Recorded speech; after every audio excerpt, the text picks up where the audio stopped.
Halo semua, nama saya Beatrice. Dan saya Kiona, Kita akan menjelaskan mengenai penjelasan sederhana tentang teknologi. Nah, pada saat ini dengan adanya banyak perkembangan teknologi, aktivitas manusia menjadi lebih mudah untuk dilakukan. Nah, salah satu teknologi yang sering kita temukan di kehidupan kita adalah teknologi AI dan aplikasi. Nah, AI merupakan singkatan dari Artificial Intelligence yang berarti kecerdasan buatan yang berfungsi untuk membantu kehidupan manusia. Halo semua. Nah, jadi salah satu contoh dari penggunaan AI adalah seperti suara yang kami gunakan. Supaya suaranya bisa jadi lebih jernih deh. Sedangkan aplikasi merupakan perangkat lunak atau program yang dirancang untuk menjalankan fungsi tertentu pada perangkat elektronik, contohnya pada komputer atau handphone. Nah, kini pemerintah sudah mulai menetapkan pelajaran informatika sebagai pelajaran yang wajib karena melihat AI dapat menjadi bidang yang memecahkan masalah dengan baik, sehingga harus memaksimalkan AI tersebut dengan Namun, pembelajaran informatika saat ini hanya mengajarkan siswa dalam komputasi dasar, sehingga belum terlalu masuk ke detail pada bagian pemrogramannya. Sehingga seharusnya pemrograman atau coding itu sudah diajarkan sejak kecil, karena memiliki bahasa yang cukup sulit dan akan rumit kalau hanya dipelajari secara otodidak. Kira-kira aplikasi apa ya yang bisa membantu kita dalam mempelajari coding? sini aku jelasin. Nah, jadi ada aplikasi yang namanya Mimo. Mimo ini merupakan aplikasi yang bisa membantu kita untuk belajar bahasa pemrograman. Nah, jadi bahasanya sendiri ada banyak sekali. Ada CSS, SQL, HTML, JavaScript, TypeScript, dan juga Python. Nah, dalam aplikasi ini juga, penggunanya akan diberi langkah-langkah dalam membuat dasar-dasar fitur dalam website ataupun aplikasi. Nah, perlu diketahui bahwa aplikasi ini didasari dalam bahasa Inggris karena pada dasarnya pemrograman sendiri menggunakan bahasa Inggris untuk dapat berfungsi. Tetapi bahasa Inggris yang digunakan tidak terlalu rumit sehingga dapat memudahkan pengguna untuk menggunakan aplikasi. Nah, selain itu juga dalam aplikasi Mimo ini kita dapat mempelajari dasar-dasar bahasa pemrograman yang dapat digunakan dengan gratis dan mudah loh, yaitu dengan menggunakan handphone, laptop, dan juga tab. Nah, sebelum fitur-fitur tersebut ditampilkan, aplikasi Mimo akan menanyakan beberapa pertanyaan dasar mengenai apa aja sih yang sudah kita ketahui untuk menyesuaikan pembelajaran. Jika pengguna masih belum terlalu mengerti pemrograman, namun tertarik dalam hal ini, aplikasi ini akan menyesuaikan pengguna dengan pembelajaran yang menarik dan tidak terlalu sulit. Begitupun sebaliknya. Langsung aja kita masuk ke fitur utama, yaitu Learn. Nah, di sini kita akan dijelaskan langkah-langkah dalam membuat atau menggunakan suatu komponen dalam coding. Nah, di sini kita akan dijelaskan tentang cara link bekerja dan memasukkan webpage ke website. Di sini kita akan langsung menekan linknya dan bisa tersambung ke Google. Seperti yang ada di layar ini. Kalau misalnya kita mau lanjut, kita tinggal klik continue. Nah, di bagian ini kita akan dijelaskan cara membuat link dengan menggunakan tag anchor.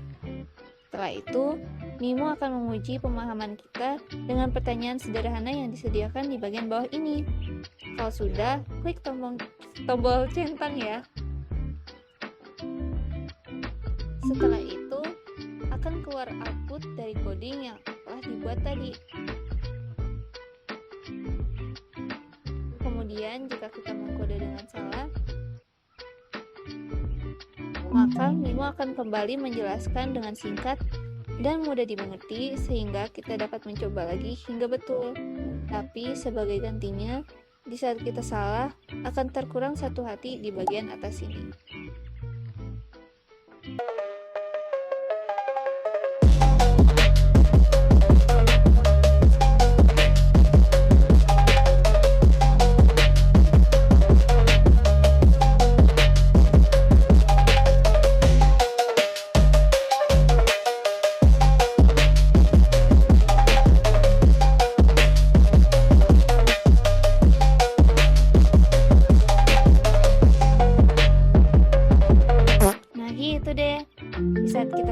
selesai, XP kita akan bertambah, dan jika kita mengerjakan pada hari pertama, maka kita akan menambah streak kita.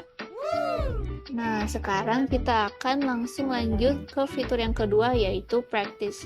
Nah, di sini ada beberapa bagian-bagian yang bisa dipelajari ulang. Nah, contohnya seperti yang di sini. Di dalam bagian practice ini, kita akan belajar mengenai hal-hal yang sudah dipelajari sebelumnya. Di sini kita akan menjawab pertanyaan atau instruksi yang ada pada Mimo. Nah, kalau kita salah, seperti yang ada di layar ini, maka kita bisa menekan tombol yang ada di bawah ini. Lalu, Mimo akan menjelaskan secara lengkap hal-hal yang harus dibetulkan, sehingga kita dapat merapikan hal yang tadi kurang dimengerti. Nah, kalau di bagian praktis ini, hati kita tidak akan berkurang. Selanjutnya, fitur utama yang ada dalam aplikasi Mimo adalah glossary. Glossary ada untuk memudahkan pengguna dalam mempelajari ulang kosakata dan materi yang pernah dipelajari. Fitur ini ada agar pengguna tidak perlu mengulang kembali pembelajaran satu persatu dan cukup mencari kata yang ingin dipelajari untuk mengetahui bagaimana suatu kode atau fitur dapat berfungsi. Fitur ini juga bisa menjadi ingat-ingatan bagi para pengguna tentang apa yang sudah dipelajari sebelumnya. Nah, dalam aplikasi Mimo ini juga memiliki beberapa fitur-fitur tambahan yang berguna dan menarik loh. Yang pertama ada di bagian sini, yaitu Coding Pad. Nah, di sini contohnya ada Intro to Web Development atau pengenalan dan pengembangan web. Ini sudah kira-kira 23% pengembangannya. Nah, selain itu ada topik-topik lainnya yang nanti bisa dipelajari setelah kita mengikuti pelajaran yang sebelumnya. Contohnya seperti Interactive Web Page, Intermediate HTML and CSS, Words, Flex, Blocks, dan seterusnya. Nah, di aplikasi Mimo kita juga memiliki leaderboard. Di sini kita bisa melihat ranking kita dalam pengguna-pengguna lainnya. Sehingga semakin banyak kita mengikuti learn dan praktis, ranking kita bisa semakin naik. Hal ini bisa juga untuk memotivasi kita dalam mempelajari coding dan programming. Kemudian di sini kita juga bisa melihat profile. Nah, di profile ini akan ditampilkan beberapa informasi seperti streak, XP total, dan language untuk melihat angka perkembangan kita dalam mempelajari coding di Mimo. Nah, di sini juga kita bisa mengundang teman kita untuk bersama-sama belajar Mimo. Cukup menekan tombol Add Friend dan saling link yang ada dan dikirimkan kepada teman-teman kalian ya. Dan kira-kira begitu saja beberapa fitur yang bisa kita manfaatkan untuk mempelajari coding dan programming. Semoga teman-teman bisa menjadi lebih mengerti fitur-fitur yang ada dalam Mimo ya. Nah, jadi kesimpulannya teknologi bisa saja membantu kita, tapi bukan berarti menyerahkan semuanya atau menggantikan semuanya dengan teknologi ya. Nah, benar tuh teman-teman. Nah, jadi gitu ya videonya. Semoga video ini bisa mengedukasi kalian. Jangan lupa, You can go to with Mimo. Dadah.